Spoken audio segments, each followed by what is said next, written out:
प्रिय विद्यार्थियों नमस्कार। मैं अनिल कुमार यादव, सहायक आचार्य राजनीति विज्ञान, राजकीय कन्या महाविद्यालय बहरोड। विद्यार्थियों, यूट्यूब चैनल के इस वीडियो में आपका हार्दिक स्वागत और अभिनंदन।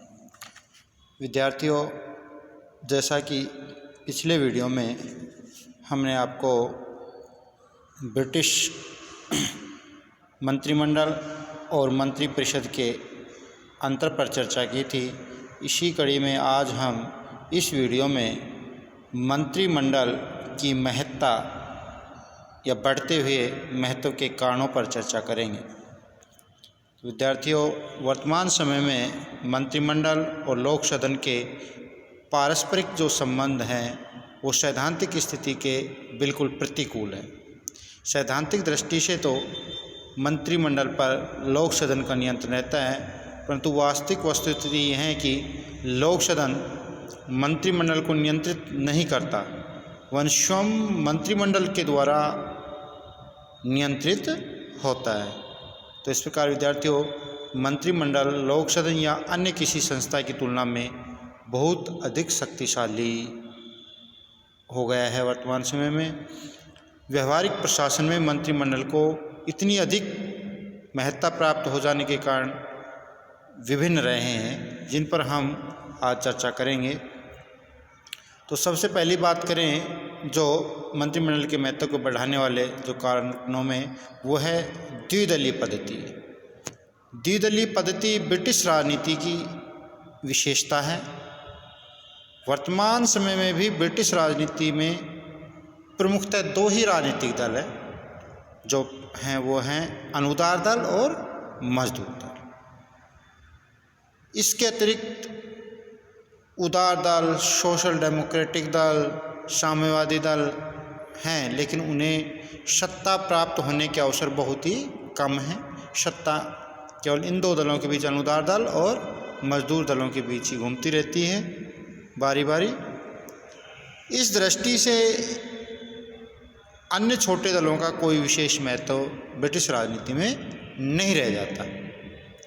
इंग्लैंड में द्विदलीय पद्धति होने के कारण एक दलीय मंत्रिमंडल का निर्माण होता है, अर्थात सजातीय होते हैं, एक ही दल से होते हैं सारे मंत्रिमंडल के जो सदस्य होते हैं।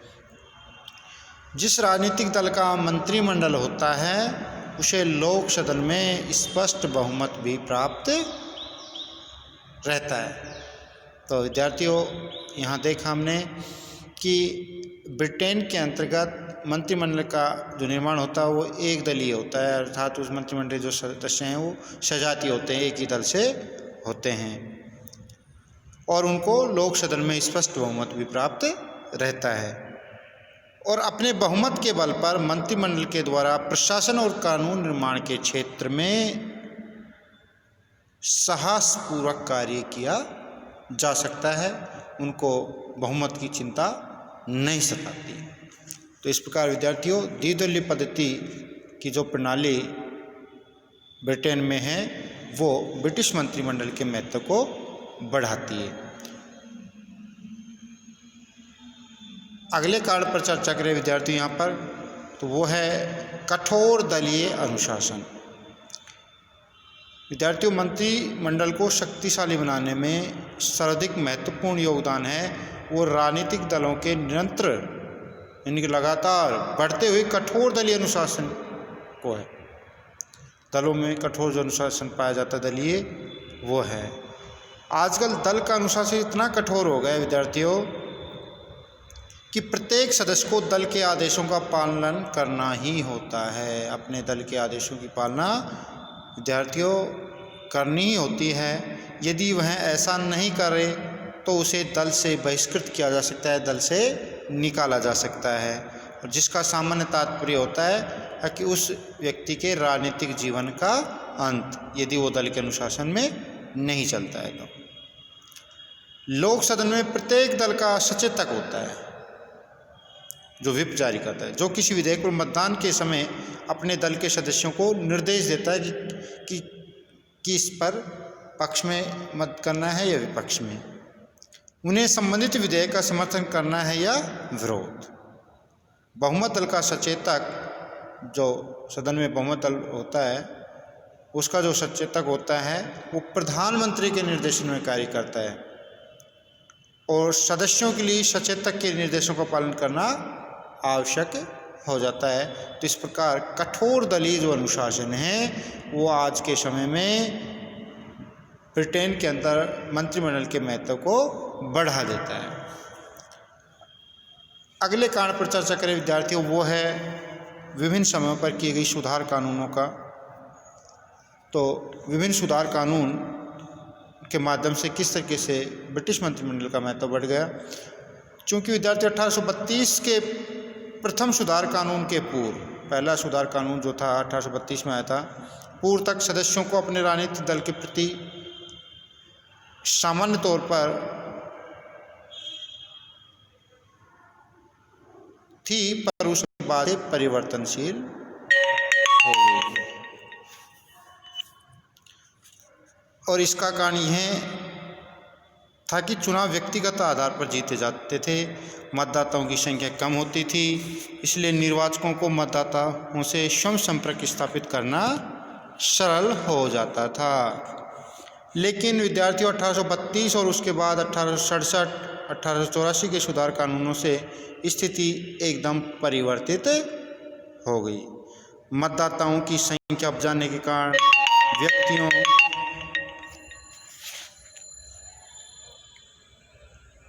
व्यक्तियों के लिए व्यक्तिगत आधार पर चुनाव में विजय प्राप्त करना संभव नहीं रहा। जब व्यक्ति राजनीतिक दलों की सहायता से चुनाव चुनकर आने लगे तो उनके लिए राजनीतिक दलों के अनुशासन को स्वीकार करना स्वाभाविक हो गया।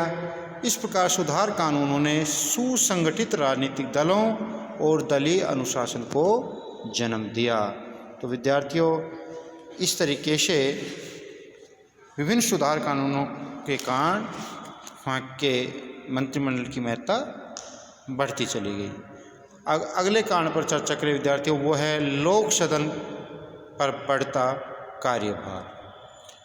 शासन तंत्र के द्वारा मंत्रिमंडल पर नियंत्रण रखे जा सकने का एक कारण यह भी रहा है कि लोक सदन के पास पहले से ही इतना अधिक भार होता है कि लोक सदन मंत्रिमंडल के कार्यों पर विचार करने में असमर्थ रहता है। तो लोक सदन पर बढ़ते भार के कारण मंत्रिमंडल का महत्व बढ़ता चला गया। वर्तमान समय में विद्यार्थियों और राज्य का कार्य क्षेत्र बढ़ जाने के कारण लोक सदन का कार्यभार बहुत ही अधिक हो गया है। इसके अलावा साल में लगभग 6 महीने तो लोक सदन की बैठक ही नहीं चलती। इस कारण लोक सदन अपने कार्य समय पर नहीं कर पाता। ऐसी स्थिति में कैबिनेट पर नियंत्रण रखने के बजाय लोक सदन कैबिनेट का अनुसरण करने में ही संतुष्टि अनुभव करता है। इसके अगले कारण पर चर्चा करें विद्यार्थियों, वो है शासन कार्य की जटिलता। तो विद्यार्थियों, वर्तमान समय में जो शासन कार्य है वो बहुत अधिक जटिल हो गया है और कानून निर्माण और शासन के क्षेत्र में ऐसी जटिलताएं उत्पन्न होने लगी हैं जिन्हें भली भांति समझना संसद सदस्यों के लिए साधारणतः संभव नहीं हो पाता। लोक सदन के द्वारा प्रशासन संबंधी जटिल बातों को पूर्णतः न समझ सकने और मंत्रिमंडल के सदस्यों के अपेक्षाकृत अधिक योग्य होने के कारण लोक सदन की अपेक्षा मंत्रिमंडल को अधिक महत्वता प्राप्त हो गई है। तो ये शासन कार्य की जटिलता ने भी मंत्रिमंडल के महत्व को बढ़ाया है। विद्यार्थियों, एक अगला जो महत्वपूर्ण कारण है वो बड़ा ही विशेष है, वो है प्रदत्त व्यवस्थापन। प्रदत्त व्यवस्थापन का मतलब एक संस्था, एक विभाग के द्वारा अपने कार्यों को दूसरे को सौंप देना। तो विद्यार्थियों, संसद के कार्यभार की अधिकता और कानून निर्माण में निरंतर बढ़ती हुई जटिलता ने एक नई प्रवृत्ति को जन्म दिया जिसे प्रदत्त व्यवस्थापन के नाम से जाना जाता है। संसद के पास सभी विषयों के संबंध में कानून निर्माण के लिए आवश्यक समय और ज्ञान न होने के कारण संसद कानून की केवल मोटी रूपरेखा तैयार करती है और इन कानूनों के अधीन जो नियम हैं, उपनियम हैं, उनको बनाने और आदेश जारी करने की शक्ति प्रशासनिक विभागों को दे दी जाती संसद के द्वारा। यही प्रदत्त व्यवस्थापन है। इस कारण मंत्रिमंडल को कानून निर्माण के क्षेत्र में बहुत अधिक शक्तियाँ विद्यार्थियों प्राप्त हो जाती है, जिसको प्रदत्त व्यवस्थापन के नाम से जाना जाता है। यानी कि संसद है वो केवल मोटी मोटी रूपरेखा तैयार कर देती है, बाकी उसके नियम, उपनियम और अन्य जो आदेश जारी करने का कार्य प्रशासनिक विभागों को संसद के द्वारा सौंप दिया जाता है, जो कि प्रदत्त व्यवस्थापन कहलाता है। फिर आती है विद्यार्थियों अगले बिंदु पर जब हम बात करें तो वो है संसद की कार्यवाही के नियम। तो विद्यार्थियों संसद की कार्यवाही के नियमों ने भी मंत्रिमंडल की शक्ति को बढ़ाने में योग दिया है। वो कैसे? मंत्रिमंडल की सिफारिश पर ही सम्राट संसद का अधिवेशन बुला सकता है। संसदीय अधिवेशन का समय घटाने और बढ़ाने का जो निर्णय है मंत्रिमंडल ही करता है। इस तरह विद्यार्थियों मंत्रिमंडल की इस बात का निर्णय करता है कि संसद के विचार हेतु कौन से विषय रखे जाएं, उन पर कितने समय दिया जाए। इसके अतिरिक्त संसद का अधिकांश समय मंत्रियों के द्वारा प्रस्तावित विधेयकों पर ही चला जाता है और निजी सदस्यों के विधेयकों पर विचार के लिए बहुत ही कम समय शेष रहता है। संसदीय कार्यवाही के नियमों के कारण कानून निर्माण का कार्य मंत्रिमंडल की इच्छा अनुसार ही विद्यार्थियों होता है। इसके अलावा राष्ट्रीय आपात ने भी ब्रिटिश मंत्रिमंडल के महत्व को विद्यार्थियों बढ़ाया है। कैसे? देखो कि 20वीं सदी के इंग्लैंड में बार बार आने वाले जो राष्ट्रीय आपातों ने भी मंत्रिमंडल की शक्ति बढ़ाने में अपना योग दिया। प्रथम और द्वितीय विश्व युद्ध तथा 1930 के आर्थिक संकट का सामना करने के लिए संसद के द्वारा मंत्रिमंडल को बहुत अधिक व्यापक शक्तियाँ प्रदान की गई। तो विद्यार्थियों इन अवसरों पर ब्रिटिश मंत्रिमंडल की स्थिति तानाशाह जैसी होगी।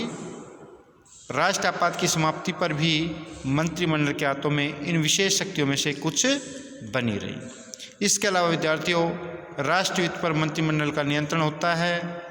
मंत्रिमंडल के पास लोक सदन के विघटन की शक्ति होती है। इन सब शक्तियों के कारण मंत्रिमंडल का महत्व ब्रिटिश शासन में बढ़ जाता है। धन्यवाद विद्यार्थी।